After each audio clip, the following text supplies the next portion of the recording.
ري النباتات قطرة قطرة. الناس كتير بتعاني انها بتسافر وبتسيب النباتات بتاعتها، وبالتالي النباتات مع قلة الري النبات بتاعها بيموت. انا جبت لكم ان شاء الله فكرة هتنفعكم كتير. اول حاجة بنحتاجها هي الازازة او زجاجة على حسب برضه حجم الازازة بتاعتنا او حجم الزرع اللي هنحطه هنسقيه.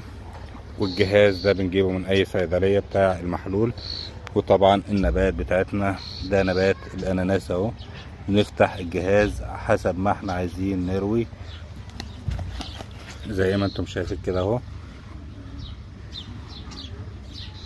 نقلل